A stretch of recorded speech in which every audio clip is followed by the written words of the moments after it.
There we go. Hey guys, happy Monday. Oh my gosh, I hope this works today. We have had intermittent internet here at the Liberty Studio all morning. I've been on the phone with Spectrum. Oh, I've been on a hotspot on my phone most of the morning trying to get work done, but right now I have Spectrum internet and the speed when I tested it looked pretty good. So I figured let's go live while the getting's good and we'll see how it works. And if it drops, then I'll re-record. How's that?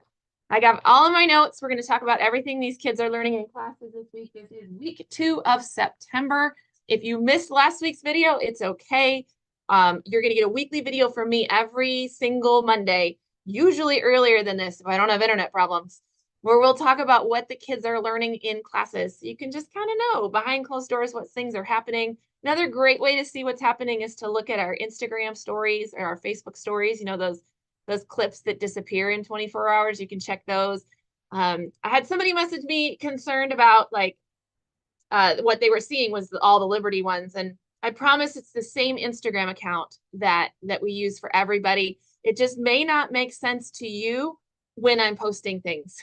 And it comes down to all the media has to move through from the instructor's phones to my phone. I have to have time to edit, and then I have time to get it up. So sometimes there's a lag, sometimes there's not. Sometimes I'm in the building and I'm just on my phone and I can post right there. But if I'm not there, it might be a day or two before I get photos posted. Or, I mean, heck, I think really late last night, I finally got a few of the Thursday ones from Liberty posted. So it just takes a while sometimes for us to get media up there, but we do try to do some behind the scenes stuff. One of our goals for this year is to get more video as well.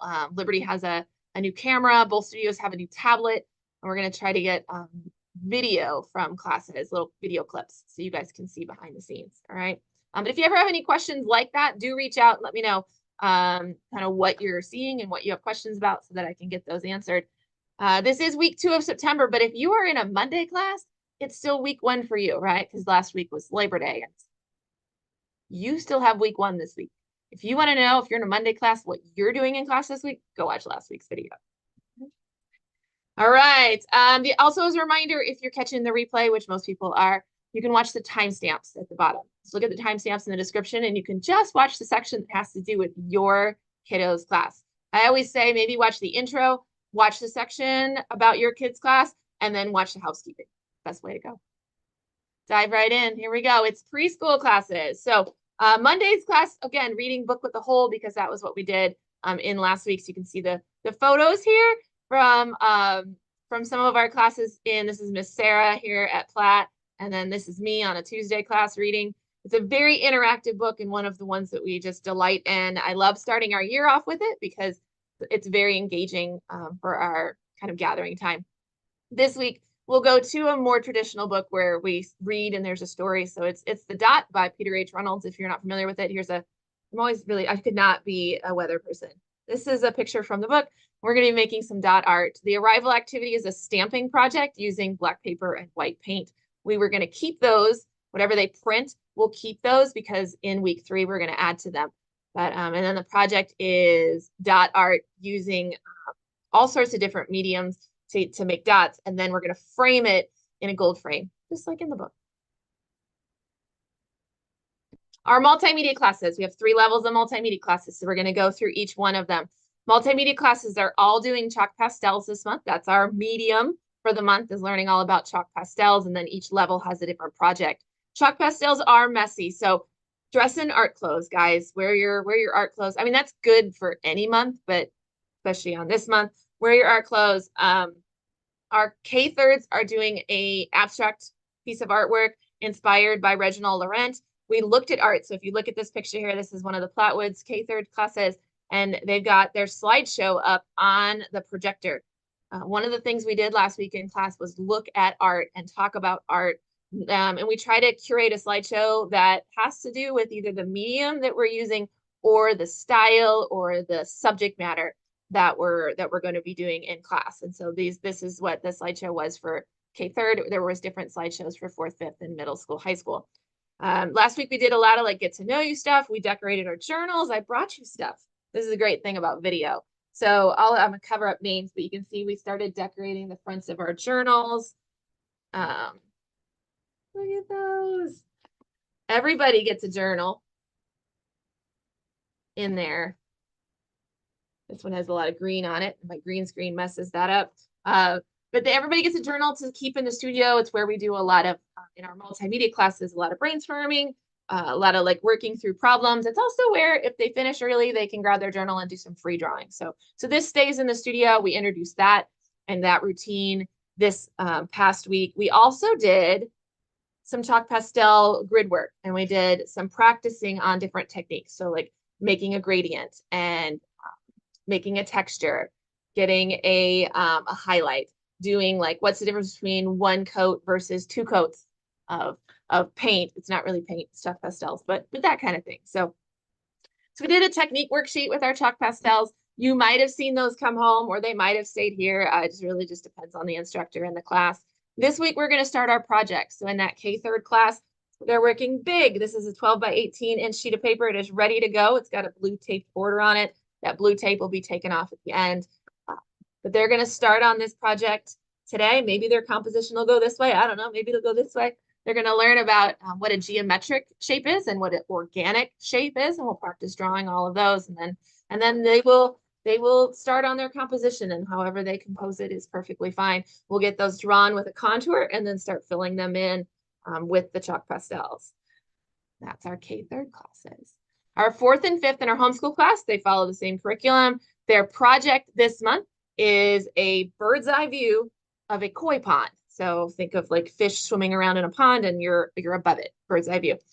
They did the same thing as the K-3s last week. They did that grid, I won't pull it back out, but that grid chalk pastel worksheet. They did their journals. They did a get to know you. They learned about like kind of the routines that are going to be happening in their classes. They learned everybody's names, all that important stuff for the start of the year. This week, we'll start on that project. They are not using the big sheets of paper. Their papers are 9 by 12, so kind of a standard size for us. That's pretty typical is 9 by 12 paper. And then the finished product will go into a mat.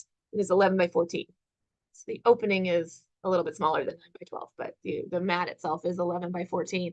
And their subject as koi ponds, they will have to determine how they lay that out. And I'll show you that next week. So they haven't started sketching yet or brainstorming yet. They'll do that this week. And then on their paper, they will sketch out, do I have one fish? Do I have like a close-up of it? Do I have 3 fish swimming in a circle? Do I have them all going in a line? Does my paper go up and down, or does it go sideways like landscape? All those things they have to solve. We have photographs for them to look at of koi fish so that they can see kind of what that shape is. We've got some that are photographs and some that are more stylized drawings. So that they can kind of see their options and then decide how they want their artwork to look like. Hopefully they can get that sketch this week and then start on what we call blocking in, which is just getting a base coat of chalk pastels kind of all over. So we get, chalk pastels they're not translucent, but kind of like painting with really thin paint. They need lots of layers and lots of coats. So that first layering of coloring that you put on, it needs a second coat or a third coat. And so the blocking in is just an initial, almost like a watercolor wash that you do. So hopefully they can get that done and I can show you their progress next week. 6th, 7th, and 8th, 12th, same thing in class that the other 2 levels did last week. They did their journals, they did their class routines. You can see this picture here is from Liberty, and they're decorating their journals here in this picture, getting to know each other, learning kind of what the expectations are in class. They did talk about art, and they looked at art that had a subject matter of birds because that is their subject matter for the month. So 4th and 5th in homeschool are doing fish, and then our bigger kids are doing birds, and that's huge. Like you could do a peacock, you could do a robin, you could do a blue jay, a cardinal, or a flamingo. Like there's a lot of options when we think about what birds are. It'd be lots of birds, it'd be one bird, you decide. So they have lots of decisions to make. They did look at some pictures and some of them started talking about composition and ideas this week because their technique worksheet didn't take as long because most of these kids have been with us for multiple years and they already kind of know it. So it's just a review. This week, their goal is to get their composition, get to make all those decisions, get it sketched and start blocking it in. And that is a wrap on all our multimedia stuff. I'm going to check my notes really quick. I think we're good. Moving on for creative exploration. So both of our Flatwoods and our Liberty studios had their first class last week. And so they have their second class this week. This is a class that only meets 3 times a month. And so you've got this week and then one more class. The stations stay the same for the entire month. And so in our first class, we usually see, especially our new students, that they feel the need to go to all of them. Like you almost have like FOMO, right? Fear of missing out. Like if I don't hurry up and get through all of them, like I might not get a chance. But as the year progresses, we see kids who like find their home.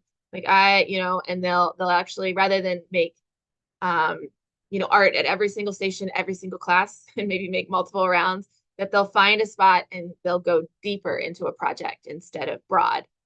So that's really, I mean, right now it's just kind of a chance to get familiar with how things are going to go. So this week when they show up and it's the exact same stations, hopefully they start to be like, oh, okay, so I do have time.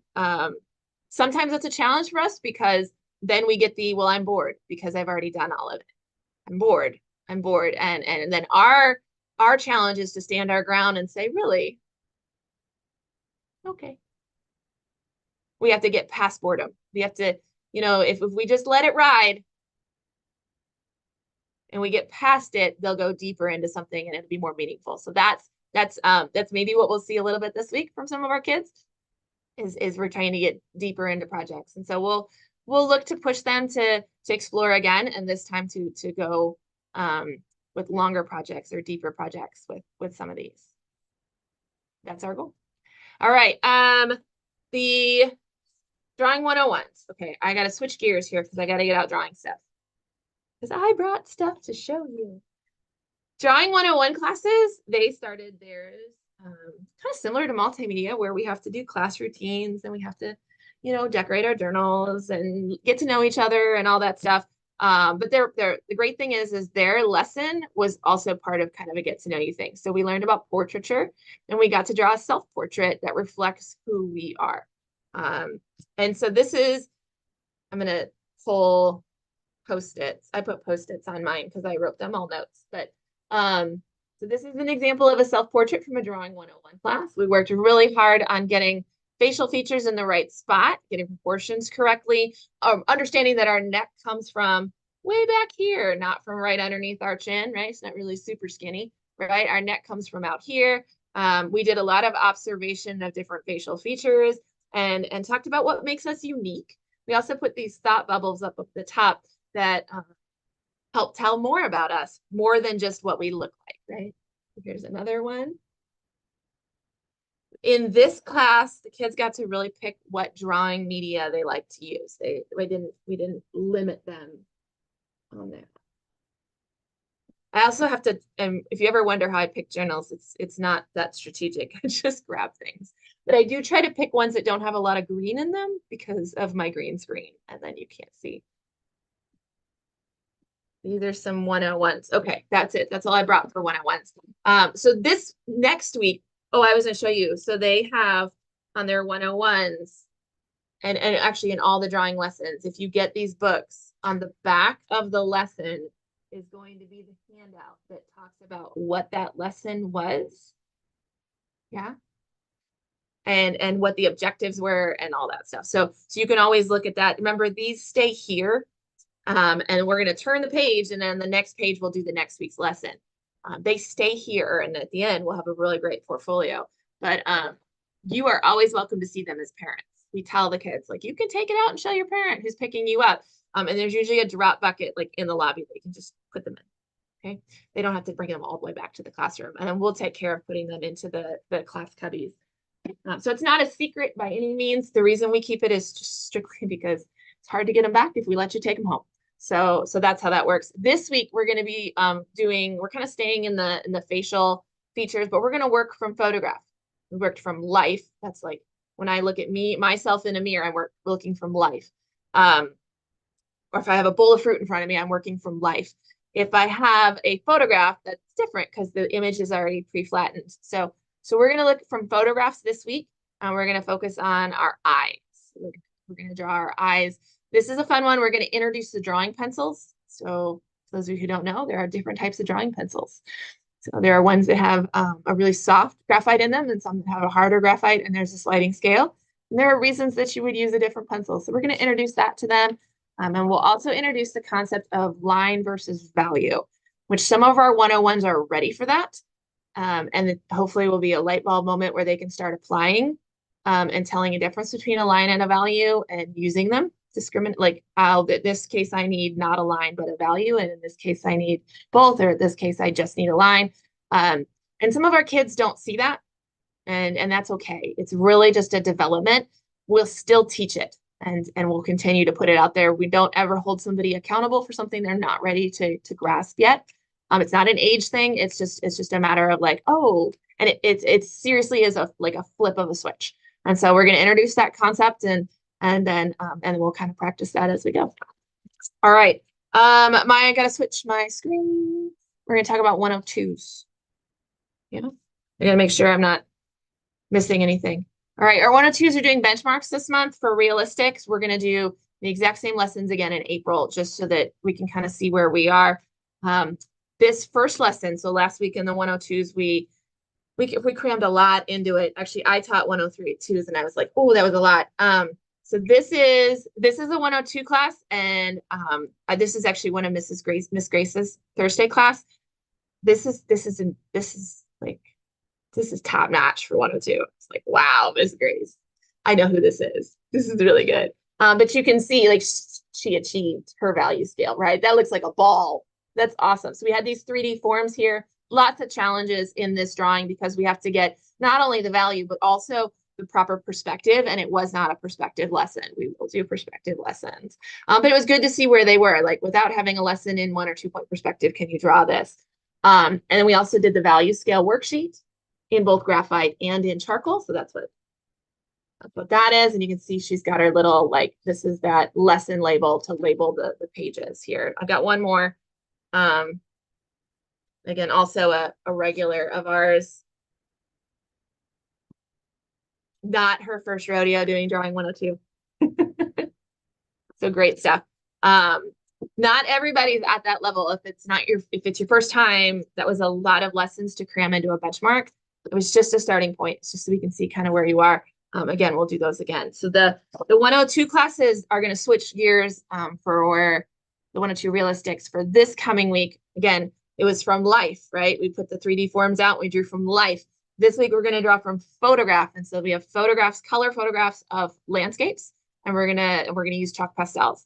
And so we'll kind of just totally different type of drawing and work some different muscles and see where we're at in color and hue and in texture and all that stuff. So we'll also do that chalk pastel technique worksheet that the multimedia classes did to kind of kick off our year. This is not the last time we will see chalk pastels, but we just kind of want to introduce it and get it started to start out our year. 102 illustrative, I also brought stuff. So our 102 illustratives, they don't have sketchbooks like our 101s and our 102 realistic. We changed that this year. They're actually working in folders. And so this is a folder. If you open it up, you'll see that it's got brads in it and hole punches. There's also a pocket for us to keep things in. So I brought a couple folders. The reason they're working in folders is because they do so much inking and it bleeds through. And we thought, well, if they could take the pages in and out, it'd be a little bit cleaner and easier for them to work in.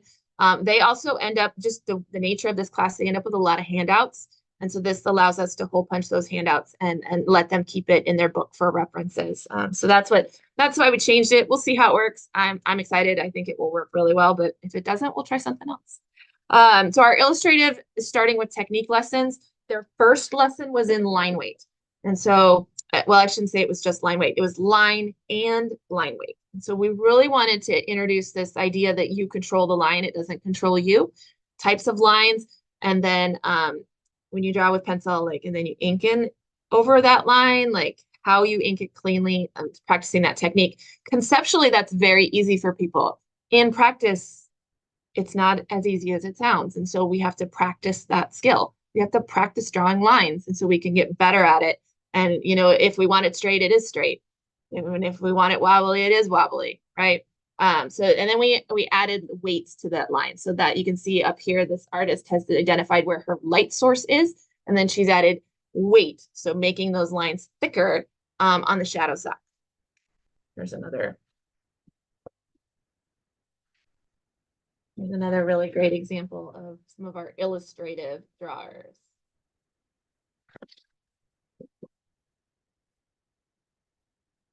Hold one more here. Let me pull up the page.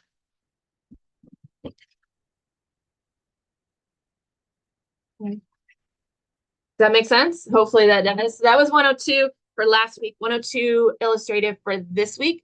We're going to again have a technique lesson. It's going to be in coloring. So we're going to switch our media and we're going to go from using Sharpies, or microns, I don't know which ones they were using, and we're going to switch to the alcohol ink markers, which will be great. Yep. Okay. Sorry, I'm like, who's texting me? It's Miss Bailey. So we're switch to alcohol ink markers and learn how to properly color with them. Again, conceptually not difficult, but we need you to practice that skill so that it becomes second nature, that the way you are coloring with them is the cleanest and prettiest way possible. Okay. All right, my 103s. My 103 classes are project-based drawing classes. 101s and 102s, you guys, every single time you come in is a new lesson, and our goal is to get that lesson and practice that skill. And then the next week, we're going to do something different. This class here is not like that. It's more like the multimedia classes in that you're going to spend 4 weeks and we're going to work on a drawing for all 6 hours and hopefully come up with something really amazing at the end of every month. So this is actually our illustrative class at Flatwoods for our 103s. They are doing a interior room, which is like wide open, right? Interior room. Doesn't have to be an interior room in your house. It can be any interior room. Something from your imagination, right? Something from a story that you read, something from a story that you wrote. But they have to use the rules of perspective to do it. And then, of course, we want to see all of their great techniques, their inking techniques, their line weight techniques, their value scale techniques, like all the stuff, their coloring techniques to make it a finished drawing, as well as some great composition. So they did a lot of sketching this week. They also had a review of 1-point and 2-point perspective. In our 103 classes, the lesson time is minimal. We assume that you already know most of this information, so that it is only a review, that you are reviewing 1-point and 2-point perspective. You know, just because maybe you hadn't heard it in a while. So let me review it for you. And then we're gonna spend the rest of the time working. Okay. This coming week, our review is in value scale. So applying your value scale with ink, whether you like to do that with cross hatching, whether you like to do that with stippling, whether you like to do that with scrumbling. So they'll go over that really quick. They'll very quickly practice that skill, and then they're going to spend the rest of their time working on their finished piece. Our goal and our benchmark for this week is that we are done with the sketch, like the pencil sketch, and that we have begun the inking process. Oh, wait, I got to go over this really quick. All right, so we have two 103 classes. So the 103 realistic class in Flatwoods hasn't met because it's a Monday class. But for my, I teach the Tuesday class, they are drawing from photograph for their project. They're doing celebrity portraits. They can choose whether they're using graphite or charcoal. Our mini lesson was in just the different types of graphite and charcoal and tools that are available for you. And we played with those just a little bit. We talked about what's the difference between a charcoal pencil and like vine or willow charcoal. What's the difference between an 6H pencil versus a 4B pencil? And when would you use them? We even discussed all the different eraser options that we have in the studio, and they got to play with those. And then they selected their portrait last week. They found the image they wanted to work from. They got it sent to me. We got it printed in grayscale, and they have it ready to go. Some of them have started making, marks on their paper. Most of them have not. Our goal for this week when we come in is going to be to get that sketched out so that we have contours drawn, benchmarks for the faces, and have it in the right spot so we can start applying values. Their mini lesson is in values, which is different than the value scale that we do for ink, right? How we apply a value scale for charcoal or for graphite is different because we use different pressure in order to thinner layers of graphite or thinner layers of charcoal. Ink doesn't do that. If you're interested in more, I'm sure I have a video about it. But that's what these guys are going to be reviewing and then working on their artwork. Okay, let's do housekeeping. Whew, I feel like I should have brought my coffee. I need a drink. All right, really quick, I wanted to talk about weekly emails. So if you're seeing this video, you might have gotten it in an email, but it's also posted to Twitter. It's also posted to Instagram. It's also posted to our private Facebook group. So maybe you're seeing this and you're like, I didn't even know that you emailed that, Allison. So I just want to make sure you know, if you're enrolled in classes, you should be getting this video in an email every single week. And if you're not, there is something broken in our system. It is either that you have at one point in time unsubscribed to our emails and I am not allowed to send it to you. And we can get that fixed if you want me to. The other thing is it's going to your spam or promotions folder. And, I can't fix that for you, but take a look. And then the other thing that could have happened, and I emailed some people today who are marked in my system as awaiting confirmation. And that means that you opted into emails at some point in time, could have been anywhere like in 2017. I don't know, but you never finished it. Like you opted in and then we sent you the email to confirm and then you never hit that button. And so it's still marked as awaiting confirmation. And again, I can't legally send you anything. The system doesn't allow me to. So you're not getting these emails. So I did send you from my Gmail, just a quick note to let you know that that's your status and how to fix it. If you need help with that, let me know, because I do love that you get emails. But if you don't want them, it's fine. I won't take it personally. All right. Website for current students. We do have a web page for our current families, which has resources for you. Things like, how do I do a makeup? How do I know when my class is meeting? And what do I do if it snows? That's all there. Okay. The way you find it, you go to the website and you scroll all the way to the bottom. And in the footer, it says resources for current students. Click that. It'll take you there. Okay. And then the last thing is, if you have any questions or concerns about your classes, please reach out to me. I don't know how to explain it. We have lots of kids, but we're a small community. And I don't know if you know this, but my team and we meet every single week. And we talk about your kids. We talk about how things are going in classes, and we talk about who's doing amazing and who maybe needs a little bit more help and who might be in the wrong class. Like maybe this isn't the fit for them. Like we talk about your kiddos. So if there's something we haven't identified, we would love to know. I sent some emails this morning to parents because my team last night told me, we had a staff meeting last night, said, hey, this one kiddo didn't seem to connect in class and I don't know why. Can you reach out to mom or dad and see what their feelings were from class? And like, let's see what they thought. And maybe there's something that we're not doing. Maybe there's something we need to change. Maybe it's the wrong class for them. Like, so we try to get that really quickly, but if we're missing something and I haven't reached out to you, please reach out to me so that I can help you with that. And so I just want you to know, and if you get that email from me and you're like, no, everything was fine, I thought it was great, then that's fine too. Because it's all perception on our end. And we usually err on the side of, well, let me reach out and see what's going on.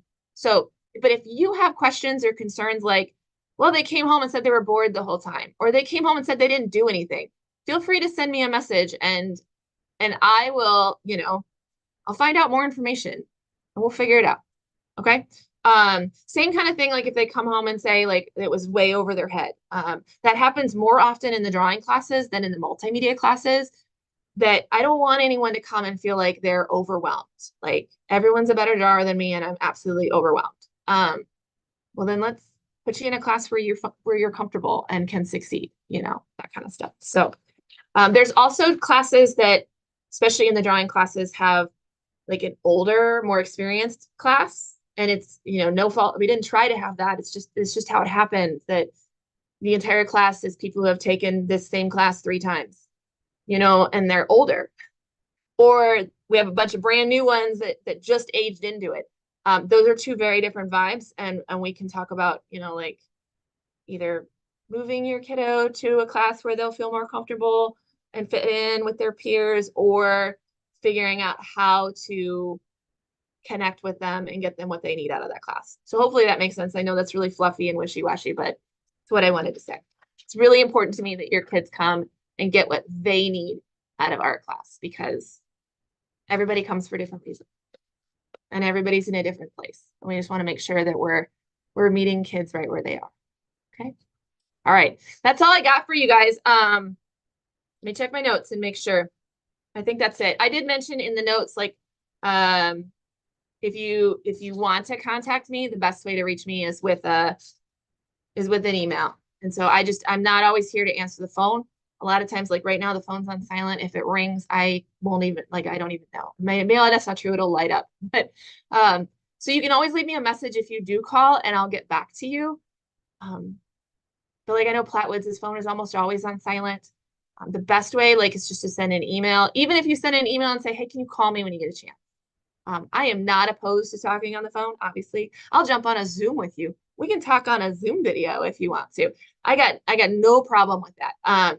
It's just that we don't staff somebody here to answer the phone. So shoot me a message, Facebook, email, and we'll set up whatever your preferred method of communication is. We'll set it up. Okay. Hope everybody has a great second week in the studio, and I will see you soon.